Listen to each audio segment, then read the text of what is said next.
What's up mga kaborbot, and for today's video nga mga kaborbot ay i-deliver natin yung 2 meters na Vietnam kite kay Kiel. Meron nga pala tayo mga kaborbot na video na to sa pagbuo ng 2 meters na Vietnam kite. Sa mga nakakurious dyan mga kaborbot, paano ba to ginawa ay check nyo lang yung aming mga videos. Balik na nga pala tayo mga kaborbot sa ating usapan, at ito nga pala ay dadalhin na namin kay Kiel mga kaborbot. At dun nga pala ang meet up place sa bahay nila Makoy. Tinanong ko nga pala ulit mga kaborbot ko sa inyong bahay nila Makoy kasi medyo nalilito talaga kami pag napunta kami sa kanila. Hindi nga pala kalayuan yung bahay nila Kiel kay Makoy, kaya doon na kami nag-meet up. Dito nga pala mga kaborbot, nakasama ko sa pag-deliver ng Vietnam kite ay si Rafi. Dapat nga pala mga kaborbot, ang deliver namin yan ay before lunch, kaso medyo may kainitan na yung ganong oras. Kaya nag-decide na kami na i-deliver na para maaga na rin kami makauwi. Nasa 15 to 18 minutes ka mga kaborbot ang layo ng bahay nila Makoy dito sa amin.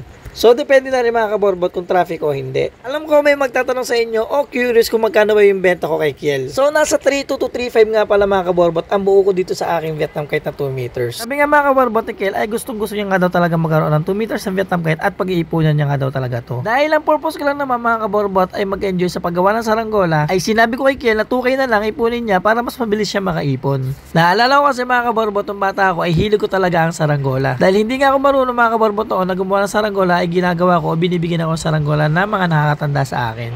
Hindi ko rin kasi magagamit lahat ng Vietnam kite ko mga kaborbot, kaya kahit mura ay binibenta ko na rin ito sa kanila. Nakakatuwa din kasi mga kaborbot na makita yung mga kabataan na nag-i-enjoy sa pagsasaranggola. Sa mga bago pa nga lang pala na nanonood ng aming video, ang saranggola nga po pala na ginagawa namin ay gawa po sa carbon fiber at tela. Kaya po medyo may kamahalan talaga ang kanyang presyo o pagbuo na itong saranggolang to. Sobrang convenient nga din pala ng ganitong saranggola mga kaborbot kasi nga nababaklas to at pwede natin bitbitin kahit saan tayo pumunta. Kaya kung ang hanap nyo mga kaborbot ay pang matagal na saranggola, ay siguro ito na yung hinahanap nyo. Gumagawa din nga pala ako mga kaborbot ng saranggola na gawa sa kawayan o yung tinatawag nating guryon. Mas advantage kasi mga kaborbot ang Vietnam kite sa mahina at malakas na hangin. Wala na rin kasi mga kaborbot na kawayan dito sa amin, kaya hindi na ako madalas gumagawa ng guryon. Kung meron man mabilihan ng kawayan dito sa amin mga kaborbot ay hindi na ganong katibay. Ayun! Ayun! Saan? Saan tayo? Dito? Saan ba na natin? Ha? Nalika dito! Ayun ba yun? Ito guys, si Kiel. Ito si Makoy. Ayan, yan si Makoy yan guys. Ito mga tropa mo. Mga tropa mo. Ayun ba yung kasama ni ano? Oh, na-test play ko na to. Yung ba yung kasama nila Peace J? Ito pati ng mga batang to. Ayun yung bagong saranggalista yung pinas Saan? kay Nonay. Sino dyan? Ay malakas ang hangin kayo daro. Ito. Gusto ba testingin? Dito nga mga kaborbot ay nagkayayaan kami na i-testa yung saranggola kasi medyo may kalakasan yung hangin ng time na yan. So ayan, shoutout kila kila Peace Andy tsaka Peace J. So nauna na ako dito sa paliparan nyo. Okay. Yan, so kasama ko si Kiel.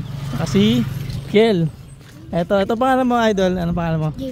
James. Ito, ikaw idol. Justin. O si Justin. Ito, itong naka-pink. Ano daw?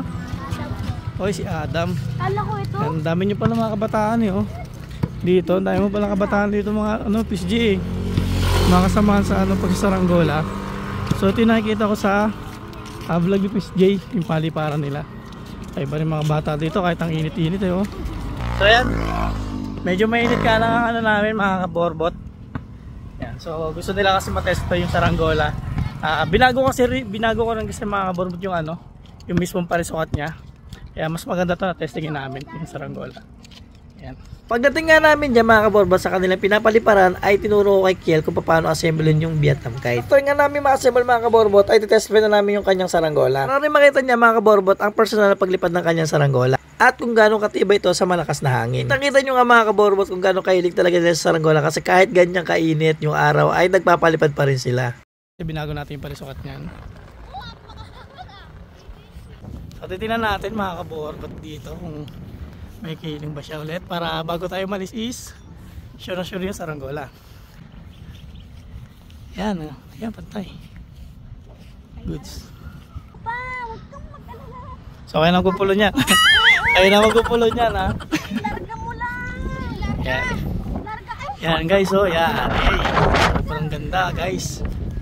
Sheesh. Yeah, sakay. Oo nga, sagat mo. Nakalaylay. So after nga matest fly mga kaborbot ng saranggola ni Kiel ay nag-decide kami na ipulo na yung saranggola. Kasi medyo masakit na rin sa balat yung init ng araw. Wala pa rin kasi akong tulog ng mga time na yung mga kaborbot at galing ako sa work dyan nung pumunta ako dyan. Yan na. Uwi na kami, guys. Balik na kami dun sa sa pinanggalingan namin. Tawag na ni Kiel yung saranggola. So nito na. Thank you po ate. Thank you po. Sige, bye-bye. Ayan. So dalawa na lang kami. Ito guys. So ito na lang kami na kami na lang nila makoy nandito guys. So hanggang dito lang mga kaborbot at maraming salamat sa panonood ng aming video. At huwag niyo kakalimutan mag-like, share at comment sa aming mga content. At hanggang dito na lang mga kaborbot and peace.